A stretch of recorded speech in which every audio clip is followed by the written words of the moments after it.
All right. Welcome, Griff. Everyone on what today? What day is it today? It is Monday. Brad. That is correct. That is correct. Welcome to Take This. Griff, how the heck are you? How is your day? How is your Monday? Do you know what's happening this week, Griff? I would love to explain to you what's happening tomorrow. Do you know what's happening? Oh, tomorrow? No, Tomorrow? I thought you were Jacob say, deGrom makes his return 2022 debut. Jacob deGrom is coming back. He is on the way back. And yet Brad has decided to become a Blue Jays fan. Do you know what his ERA is this year, Jacob deGrom? 0.00. Because his ERA is best in baseball. Because he hasn't thrown a pitch. He does not qualify. He has the best ERA in baseball. Mm-hmm. Mm-hmm. And nobody can beat it. I should have realized this when you were like, hey, I have a baseball thing I want to talk about. This is not I should have realized the second I wasn't even looking at what we're wearing. Like I was not paying attention, and I now realize. Oh, yeah. For anyone who's listening on not YouTube or a visual. Yeah, Brad's in his fucking deGrom jersey, his Mets hat. He's full Let's Go Mets, which is weird because Brad has been a Toronto Blue Jays fan for half the season. Yeah, he's got the hat. And I just got a Alek Manoah jersey coming in through the mail as well. Listen, I actually don't hate that though because like it's one team from the NL, one team from the AL. I definitely have an NL team that like I kind of root for. Mine would probably be the Padres, which is a little bandwagony, but I've always actually had a little bit of a Padres soft spot, even like before they had like Tatis and Machado and like a good team. By the way, they just got fucking Hader from Milwaukee today, which was insane. But yeah. Okay, so the real reason I wanted to start with baseball today is literally play deadline is tomorrow. Actually, yes, but I don't care about that. Okay, I honestly, and I know we're both from Michigan. I right? do as a Tigers fan. Well, exactly, and I would not be surprised. I would not be surprised if the Tigers don't do anything at the deadline, which would be horrible, right? Like the Tigers they need to, but they very well might not. Absolutely. Like they might not do anything. The real reason that I wanted to start with baseball is because I owe Edwin Díaz a formal apology. Yeah, you do. I was so against him last season. People hated him like Tigers fans hate Juan Soto. And both of them, last year it was justified. This year it's justified for Soto. But like there was silver linings last year. And I think the same can be said for Soto. Very different types of pitchers, by the way. Like Diaz is way better. But Mets fans were really frustrated with Diaz last year. I remember people were pissed. People wanted him traded. You were one of them. I absolutely wanted him traded. He has had a career, I don't know, renaissance, a career season. Like it is unbelievable, season, right? Like his ERA right now is 1.51. This is like video game numbers, okay? It's 1.51 in 42 games. He has pitched 41 and 2/3 innings. 84 strikeouts. Do you know how unbelievable that is? His whip is 0.912. Yeah. He leads the league in games finished, of course, 35. He has 23 saves. He has blown 3. Okay, no big deal, right? And he's given up 26 hits, only allowed 7 runs. 3 home runs, 84 strikeouts, 1 hit by pitch. Okay, now here is the stat that really, really, really just gets me, okay? Also he has a 7 strikeout to walk ratio, but his strikeouts per 9 right now is on pace to be best in history. Yeah, better than Mariano Rivera. Mariano Rivera's strikeout per 9 in 2014 was, I believe, 14.2, something like that. Edwin Díaz is actually no, it was like 17 something. It was like 17 point whatever. How do you view that? How do you go to strikeouts per 9, K per 9, home runs per 9, hits per 9, base on balls, strikeouts per 9? 18.1 right now for Edwin Díaz. 18.1. Okay. And Mariano Rivera in 2013? He had 7.6. Who is the buffoon that told me that he had a higher strikeout per 9? Either way, that's fucking ridiculous. Like the highest that Mariano Rivera ever even touched was 10.9 strikeouts per 9. Edwin Díaz is at 18.1, which is ridiculous. Or no, it wasn't Rivera. Maybe it was what's his name? It's insanely. Oh, it's Aroldis Chapman. That's who it was. I'm sorry, I misspoke. Aroldis Chapman, because he's the current closer for him. That's what it was. Okay, so it was Aroldis Chapman when he was with the Cincinnati Reds. Strikeout per 9 was 17.7, and that is the best single season strikeout per 9 in MLB history. Right now, that is the number one strikeout per 9 in MLB history. Edwin Díaz is at 18.1. Ridiculous. I don't know why I wanted to get rid of him. I was like, he sucks. He's washed. He had a rough year last year, so, but Edwin Díaz. This is coming from me to you. I am so sorry, Edwin Díaz. I could not be more sorry.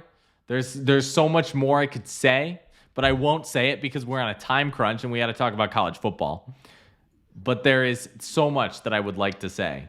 And dude is going to close it out in the last game of the World Series, and the Mets are going to be your 2022 World Series champions. Well, we will see what the Yankees, Dodgers, and Astros have to say about that. Well, I guess it'll only be one of the Astros or Yankees, but I think no. New York's got a unit. They've been doing all this without Jacob deGrom, and now they're getting him back just at the right time. Oh yeah, the team's gonna be good, and I envy you because the Tigers are in hell. You know what they haven't made a fucking trade. It's August 1st at 8 o'clock. You know what? And Andrew Chafin doesn't look like he's going. Fulmer probably won't go. We're probably gonna keep Soto, Alex Lang, Skubal, no, it's gonna be the same fucking team. Because Alavila, for whatever reason, thinks, if you trade them at the last second, their value goes up. When that's never been the fucking case. Their value is their value. Some GMs play chess, some GMs play checkers, some GMs hit themselves in the face while trying to do jumping jacks, and then there's Alavila. Do you know who has a good team? Who? What? Say that again. Toronto. I said, do you know who has a good team? The Toronto Blue Jays. They have a good team. So, you know what they just did? They just beat the Tigers 3 games to 1. So I mean, honestly, it's embarrassing you didn't sweep them. It is. Sure. I'm sorry. It's like, how did the Padres lose a series to the Tigers? Sure. I don't know. I was talking with you about this the other day about how like there's no reason why AJ Hinch should have lost the one game against Detroit where I think he's trying to get fired. I mean, there's no reason why there's no reason why Derek Law should have been able to his 43rd home run of the year. By the way, oh my god! Those are some insane numbers. He's on pace for Babe Ruth, Barry Bonds. He's on pace to break Barry Bonds' record. So So yeah, I mean, I don't know. I am like very surprised that Derek Law was in that game to give up that home run to Teoscar Hernandez, and yeah, so I don't know. It was something to see. Definitely something to see. Blue Jays are an exciting team, though. By the way, the Blue Jays are like redoing their entire stadium, which is actually kind of cool because teams usually are like, I need a new stadium. This one doesn't work. I need a new one. But like, the Blue Jays are like, we're gonna remodel. Like they're not gonna get. It's not like the U.S. I mean, you're right. You're right. I mean, you're correct. But I mean, that's cool though. But you have to at least acknowledge what they're doing is kind of cool, because think about it. Toronto Stadium, when it was first in commission, the stadium wasn't built just for the Blue Jays. It was also a football stadium. Yeah, it was. And so what they're doing is they're making changes for it to be a baseball stadium, not just like built for football and baseball. And when it was built, it made those compromises for both sports. And now like they're raising the bullpen, so the fans are going to be right there to see them. And then they're also they're putting in this bar in the outfield, which is actually going to be kind of cool. So, like, if you and your friend go to the game, for example, you could say, hey, meet me at this bar, and we can watch the game together. And it's actually kind of nice because a lot of, places don't have... It sounds like they're building a district and that they're actually going to follow through on the promises. Right. Yeah, so it's exciting. It's like part of a 3-year project in Toronto. So if anyone, gets a chance to go, I'll probably be there in the, next couple of years, whatever. So, very exciting stuff. Griff, we wanted to discuss a little bit. We wanted to get into college football because it's coming up. There are days away. Football in general is coming up. Like Hard Knocks, first episode for the Lions is in a week and a day from today, Monday, right. August 1st. Right. I think I believe the Hall of Fame game, which is like the first preseason game, is next Thursday I think it's next Thursday, which is pretty cool. Yeah, it's exciting.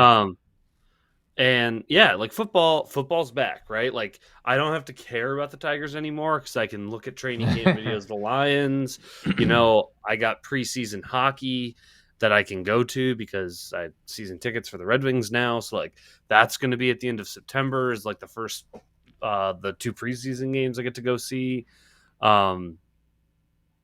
So yeah, other sports are coming back real quick. And I don't have to care about baseball anymore. But yes, college football is back and I am in a bit of a pickle, Brad. Well, hold on. Before we get to your whole deal, okay? I need to... Yes. I want to touch on something real quick, okay? And so, as you know, right? So, I was in Indianapolis for the Big Ten Media Day. Right, their media day. Very exciting stuff. I only went to the second day where Michigan State, was being covered and stuff like that. Here are I want to bring it to a couple takeaways from that. Okay. And again, this is coming from a completely Michigan State perspective. All right. First things first. I really don't understand why journalists ask, like specifically like real journalists, why they ask questions during the televised version of it, of the televised thing, right? Like, I don't understand that because... And Graham Couch was talking about this on Twitter. He covers Michigan State for the Lansing State Journal. And he was talking about it. And because first of all, the biggest thing is that the coaches and players speak with you for about an hour after the televised session. You know what I mean? Like you won't get many very good answers in that 15-minute span. So I was seeing people from like Sports Illustrated. I mean, there's a couple junior journalists over there that were like 12 years old asking questions. I don't know, but I mean, you know what I mean? But like, if you're a real journalist, like, what are you doing? Like Sports Illustrated, why are you asking questions? But it was that. But anyway, my second takeaway really is that Michigan State has a very exciting. There's something very exciting going on. And it didn't really strike me because when I was listening to Mel Tucker speak, I was like, okay, this is all like coach speak, right? Like it's all like, oh, like, 11-2 wasn't good enough. Like, we are basically going to we are trying to win every single game, right? Like everything you hear about like Ohio State talk about like winning every game on the schedule, that is the goal, right? Like Michigan State's goal is to win every single game. And so like that's fine, right? But then Mel Tucker said something, and you know what he said? He said, "Why not us? Why can't we win the national championship?" And I was like, "Okay, I'm on board. Let's do it," And that I feel like is very exciting to a lot of people because right now college football is in a place where people think that one team you know what I mean? Like Ohio State is an elite team, right? Alabama is an elite team. I don't know how long Michigan State is from getting to the gap that Ohio State is at, Alabama is at, Georgia is at right now and has gotten to. But I feel like they're getting there. And it starts with the premise that there's always room to improve.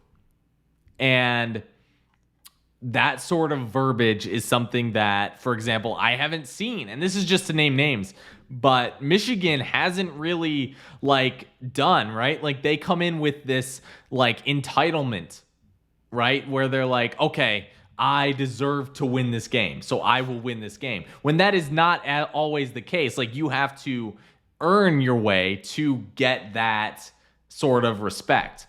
And Michigan State is on the way to do that. And I think that you sort of saw Oregon come to this sort of this fork in the road. And Oregon, for the longest time, could not compete. Then all of a sudden in 2008, they got and jumped to that next step, made the college football playoff. Michigan State did that with D'Antonio. Now it's all about getting back to that and then finally competing at that next step up to Alabama. So it's very, very exciting in East Lansing. And I don't know. I think that a lot more people will be paying attention very, very, very soon. And I'm not just saying this. I'm not just saying it because I live here.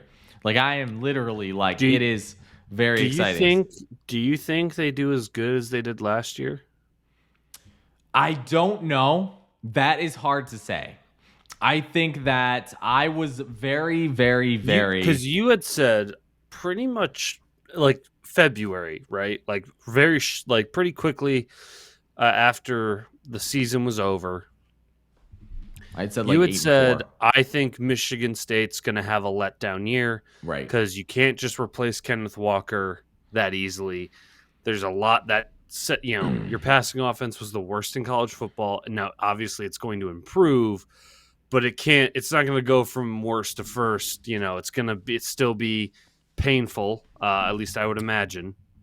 I think that it depends on how good the Big Ten does. So... yeah, it's so part of that is from Michigan and like Ohio State will be better.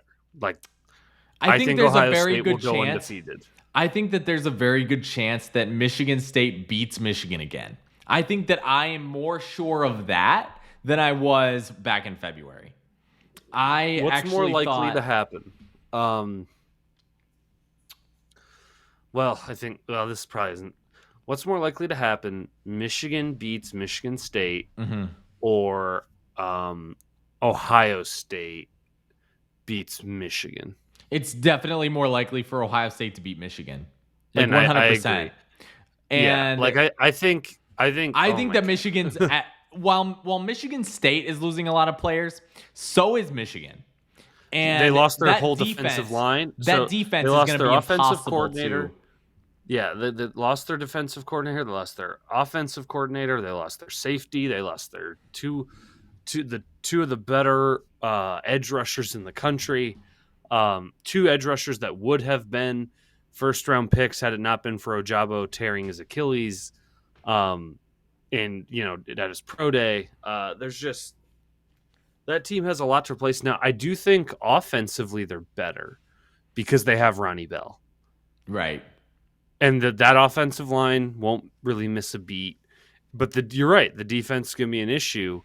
And running the ball might not be as much of an option for them because if they're down, they're going to need to throw it. But I think they should be better throwing it. They got good receivers. And that's kind of why it's like, I get if you can run the ball, do it. It's safer, keep the ball on the ground. But yeah, but Harbaugh's offenses have always thrived when they've been able to run. So that's also an issue too, right? Like if they because like a couple of years ago, if they could not run the ball, they would not succeed. Yeah, and yep. You know what I mean? That happened in the Georgia game. They could not get any traction going. So, no, I think, this kind of. So that's why it's so hard to say because it's so impossible to predict what the Big Ten is going to do. Because I can maybe predict what Michigan is going to be good at. I mean, not Michigan, Michigan State. I can predict what they're going to be good at, and I can predict what they're going to need to work on. Mm-hmm. And it's like. Again, I mean, I guess like their defense is going to be better, sure, right? But like you said, they're also going to be probably facing better opponents. I would not be surprised if Penn State does better as well. So this kind of because the Michigan thing kind of gets into the crux of what I want to talk about, and that is, Brad, I don't know if an epiphany is the right word, but the straw has broken the camel's back. Yeah, okay. I can't do this with Michigan anymore. It's like I've been in an abusive relationship and I finally have seen the light, and I'm finally going to, get help. It's not going to be he will change. Oh, but the recruiting class, they got JJ McCarthy, and this year it's kind of funny because like this year is the first time, keeping the same analogy going, the whole thing was like, oh, he finally changed. He did the thing that he said he was going to do. He achieved the goal of going to the Big Ten title game, winning the Big Ten, beating Ohio State, going to the CFP. But even after all that, we have the whole. We're still on the rebound of the Bo Schembechler saga and everything that went down with that, and the way Harbaugh handled that. It wasn't great, and the way the school handled it, quite frankly. And then we also have the fact that he pulls the stunt, tries to go to Minnesota, bombs the interview so badly that he doesn't get the job and is forced to settle and remain in Michigan. It's just all these things, and then on top of that, it's Jim Harbaugh as a person I don't like. I him as a coach, and I just can't stand the University of Michigan as a fan base anymore. They're a cult. I mean, it's no matter what they do, their shit doesn't stink. Like, yes, Michigan is a cult, but every college fan base is. But theirs is different. It's bad. It's bad. It's like when something bad goes wrong, there's like mental gymnastics that have to be made. I've never seen a fan base act like they've we've actually won the last 10 national titles. It's just this, and this happened, and that's why we did. Like, no other fan base does that unless you were like the runner-up in the national title game. And then you have at least an argument, like if you're complaining about something that happened in the title game. But Michigan acts like, oh, JT was short and blah, blah, blah, blah. And like, oh, if it hadn't been raining, Michigan would have beaten Michigan State. I mean, the funny thing is like winners don't make excuses like that. You know what I mean? Do you ever hear Tom Brady? He went to Michigan. Do you ever hear Tom Brady do shit like that?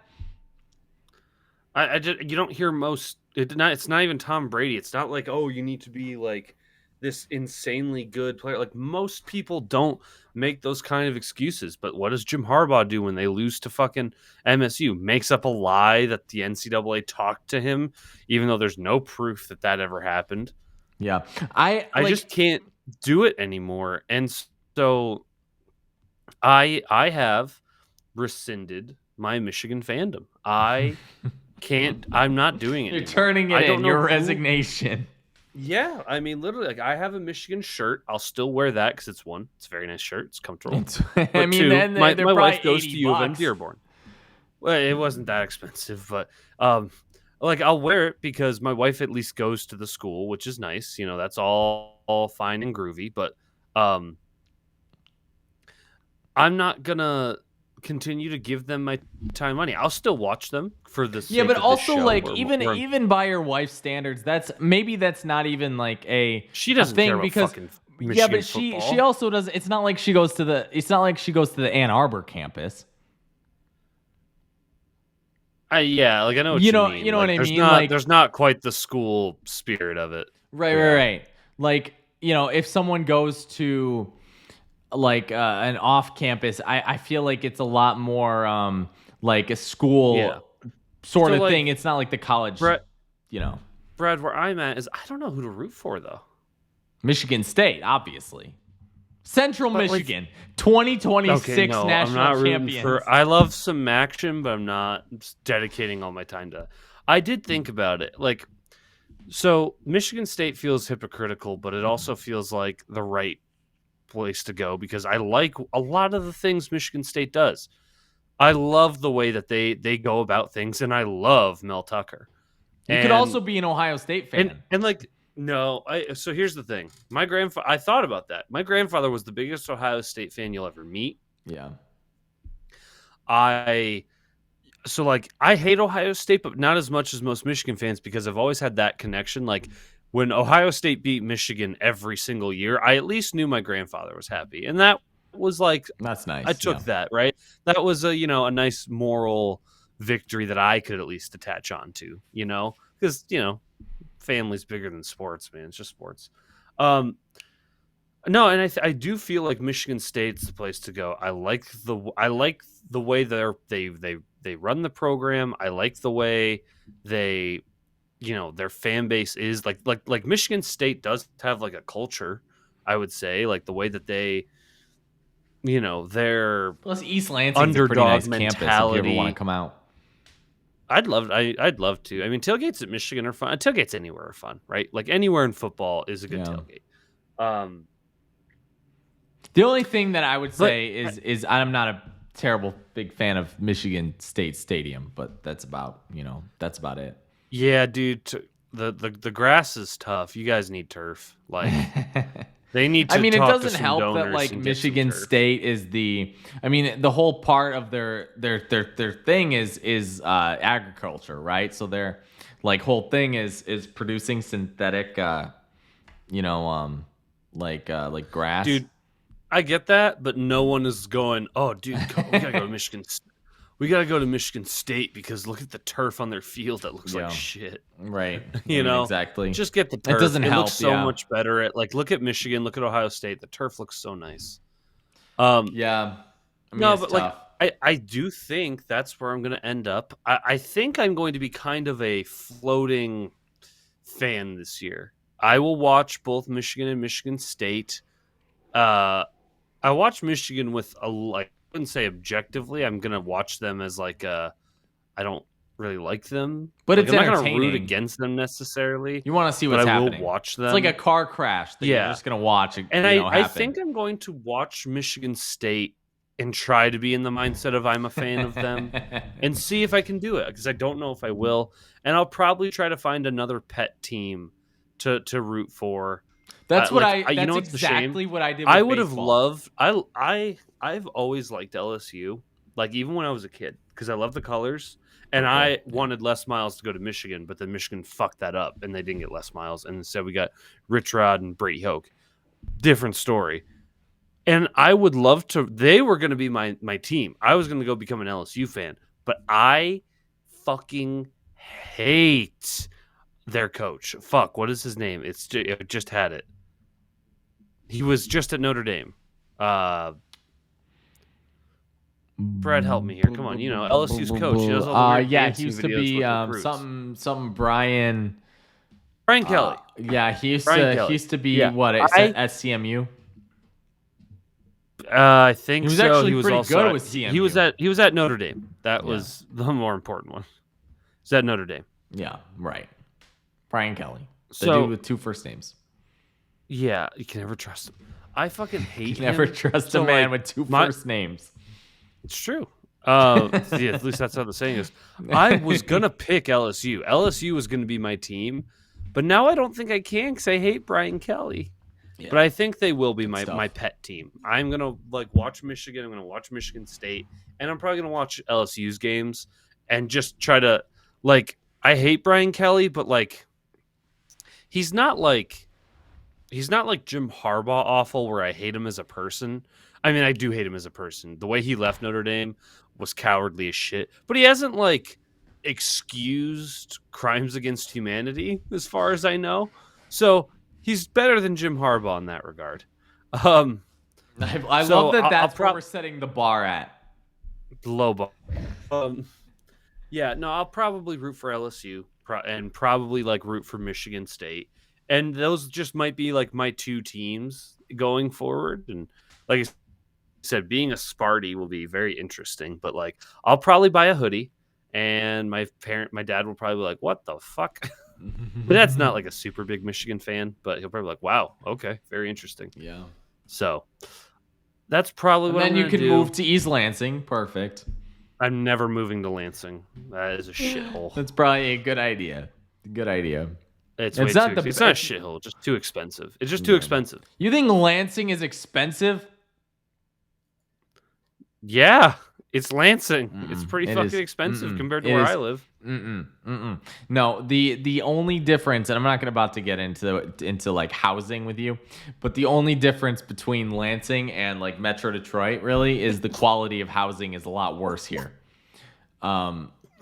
So the issue is, what do you pay a month for your apartment? So my apartment is a terrible example.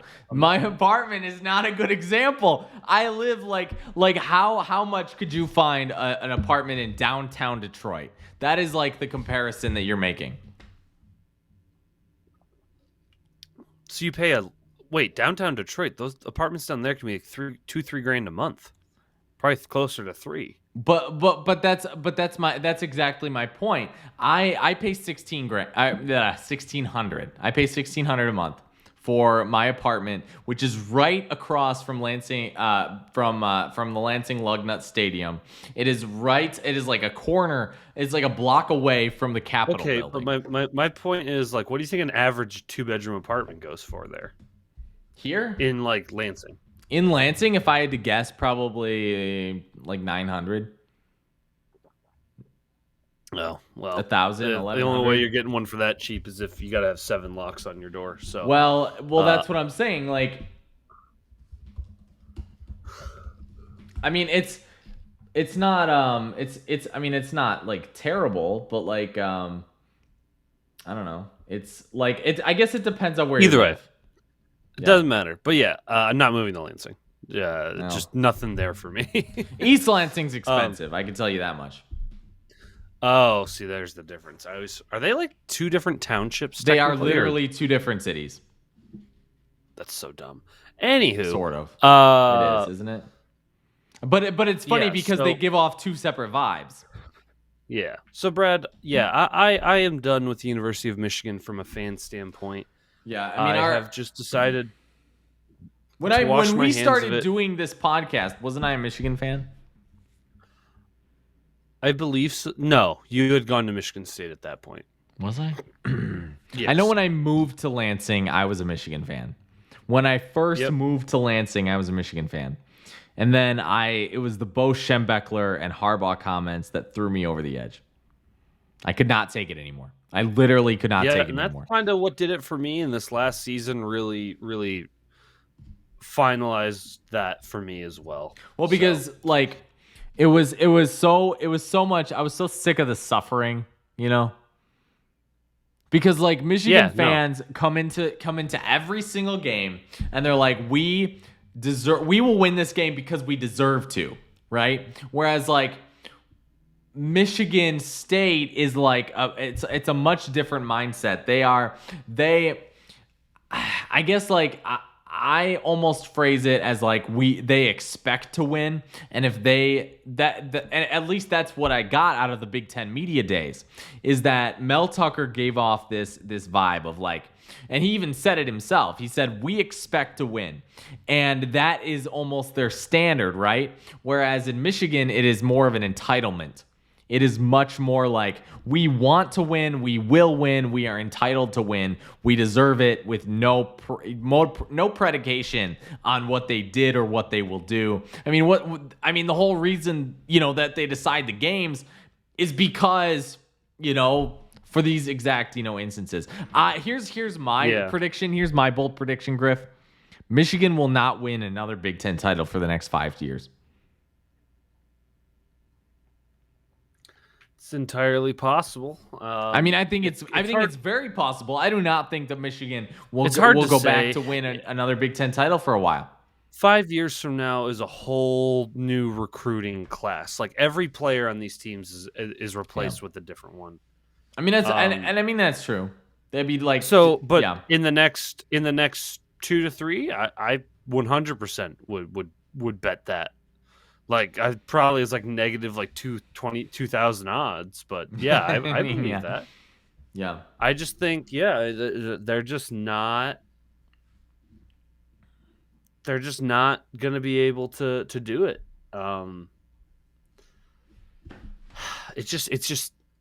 It's too tough. Like Penn State in theory is getting better. They are, and I am starting to believe it, to be honest. Well, I don't trust James Franklin. Like, I don't care how good your players are. He's a fucking idiot, so it doesn't matter. Yeah. But the other thing is, like, Michigan State is better. OSU is going to beat them this year. And you know what? Like, you got USC coming to town. You got who, in theory, are going to be much more of a powerhouse. Wisconsin is always tough. Iowa can be tough some years. I mean, like the Big Ten's only going to get more competitive, and I think Michigan is going to be left behind, especially considering the university has no interest in pursuing anything related to NIL. They're way behind the ball in that, but honestly, Michigan State is too. Like Ohio State is just destroying everyone with that. When there's no reason, like Michigan State, I mean, there's not really an excuse for them, but they have the money, but Michigan, especially Michigan, has the money, and there's no reason they don't have an NIL system set up. That to me is the craziest part. So yeah, no, you saying like they're going to be bad, and like that's the other thing. It's like I'm not trying to be a fair weather fan. I stuck with Michigan through all the bad and bullshit. I'm done though. I stuck with it for a long time. I saw them get to the mountaintop, and I'm leaving when they're on top. It's not like I came back last year. Like I've been a Michigan fan since I can remember. I was at the Michigan Appalachian State game. I saw it in person. I was literally like 6 or 7 years old. Okay, like I've been through this shit, and I saw the trouble with the snap. I saw the JT Barrett was not short, short, whatever you want to fucking call it. Like. I went through it and I'm done with it. The reason I put up with it from the Lions is the Lions don't act like they're hot shit. Like the Lions know they suck. Like they know they don't. They're have also professional athletes to a point. And also, as far as I know, no one in their organization is extremely awful. I mean, Sheila Ford Hamp's a billionaire, and there's ethical things about why I don't like billionaires in general. But like. that's just kind of the price of doing business if you want to like a sports team. They're going to be owned by a billionaire, unless you're the Green Bay Packers. But that's why I can deal with it from the Lions, is because they don't act like they're hot shit. Michigan always does. And so, yeah, it's the combination of just being awful. And you know what? I'll say this too. The Lions recognize when they're bad and they blow it up and they try again. And I know it's been futile, but they keep throwing darts at the board. And while as frustrating as it is, at least it's not the definition of insanity. Like, yes, they are trying things over and over again, but it's not the same thing. They get different types of coaches, different types of GMs. I think they may have found something good with Brad Holmes and Dan Campbell. That's obviously, we're going to have to see what this year looks like. But like Michigan, it's just the same thing. It's the same mediocrity, the same awful coaching, the same lackluster recruiting, and now it'll be the same NIL issues where they won't keep up on it. They won't be ahead of the pack. They're going to be catching up and following the trend instead of being the trendsetter. I'm just done. And so there's no interest in me of being a Michigan fan anymore. I will, like I said, watch their games because Big Ten, and I watch football in general. I watched all of MSU's games last year as a Michigan fan, but this year I will watch the games as a trial run MSU fan. A trial run MSU fan. Okay. It's like my 7-day free trial, and if at the end of the season, I don't feel it, I just cancel the subscription before it takes the money. No committal. Nothing committal. Yeah, it's a 7-day. They do. Okay. They don't actually make you put the card in. Yeah, I'm sure. No strings attached. I got it. No strings attached. Interesting. So yeah, I'm ready. I'm ready but I am ready for college football. It's going to be very fun, but it's going to be a very very interesting year for me watching. Because I don't really have an established love at the moment, so it's gonna be cool. It's gonna be very cool. Yeah, that's very exciting for you, Griff. I cannot wait.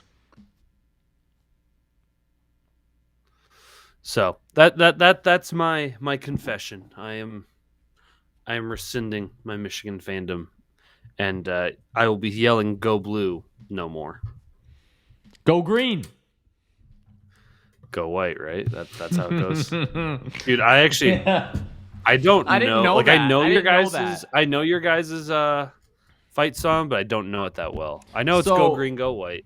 So I didn't know that. When I first became a Michigan State fan, people would say "Go Green" to me, and I'd be like, "Go Green," and like people would be like, "You fucking idiot." Go Green, Go White. I knew that. Yeah, I did not. People would be like, "Why aren't you saying Go White?" And I'm like, "I don't know. I didn't even know we did that. How was I supposed to know? I don't know." I mean, the first time I Michigan actually doesn't say Go Yellow because people would say Go Green, Go White, and then I'd be like, I don't understand. And then like I didn't understand it at first. I thought it was a dumb slogan because I didn't understand that it was like a back and forth. Like I didn't realize that it was like Go Green and then the other person says Go White. Like I didn't realize that. Like at basketball games, they will have half the crowd on one side say Go Green and the other half say Go White. I just thought that was their slogan to be stupid. Like how Michigan says Go Blue. Like that's all. They don't chant it. They just say Go Blue. Like just Go Blue. Well, they do chant it. But when they do it, it's Go at one end of the arena, Blue at the other. So it's Go Blue. Yeah, but it's more of a slogan more than anything, right?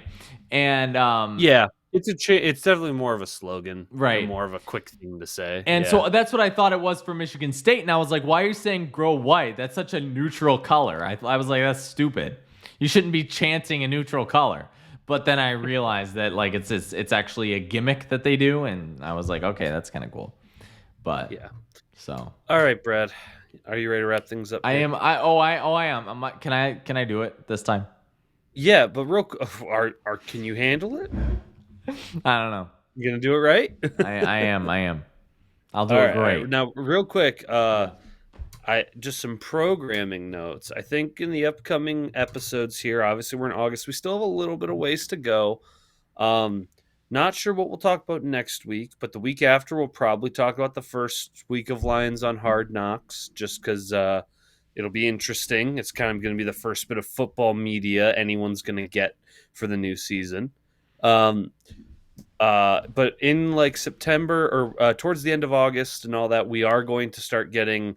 We're going to do a big season preview for both college and football. Different episodes, probably do those. I mean, shit, we might even do the college one next week, or potentially even the 15th or 22nd.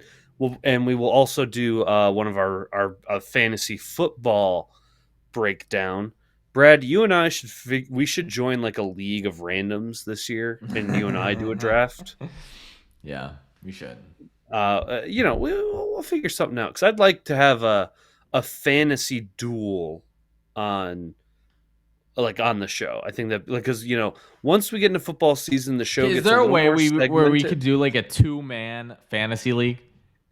Yeah, I would love to do it. I think it'd be kind of cool, and I think there's a way we could without it just being like two insanely stacked teams. I think I could think of an interesting way to do it where it's like you go based off like the average draft position of certain players, and you just say, okay, you can pick one guy that would go in the first round, and you can pick any guy you want. So like you could pick Jonathan Taylor, or you could pick or maybe it's like your draft picks for your whole team have to like the average draft position has to average out to something. Or actually, I have a good idea. So you know how some drafts do bidding, like they do what's auction draft. Okay. We could do an auction draft with like a limited with a smaller supply of money, basically. Okay. And what that would do is it would force us, we could only like by doing that, we basically we have to like use a guy's like average auction price. Cause like ESPN, CBS, all those things, they do all from the mock drafts. That's how they determine average draft position is based on those. So if we did that, we could just say, okay, so like, let's say instead of $200, we only had $100. So now, Jonathan Taylor's average auction price is $47. Do you want to spend half your money on Jonathan Taylor? Or you could get like DeAndre Swift for like $15. I think that could be a good way to do it. Right. So that way we build our teams in an interesting way that doesn't have us just being like, oh, okay, I have Derrick Henry and Jonathan Taylor, and you have Christian McCaffrey and Austin Eckler. Like that's a little like, is that really kind of any extreme? Fun? Right. Yeah.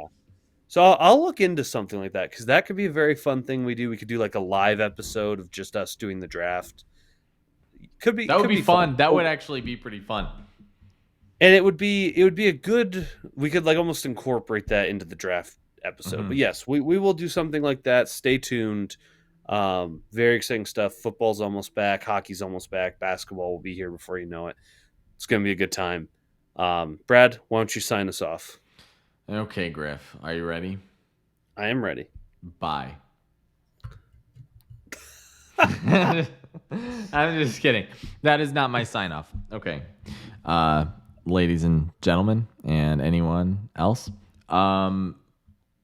thank you so much for listening and watching on Twitter. Thank you to my dad and my mom for being here.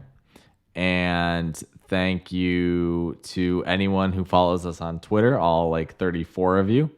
And I am so happy to be doing this. And you could view us every Monday on the Twitter and listen to us on Spotify.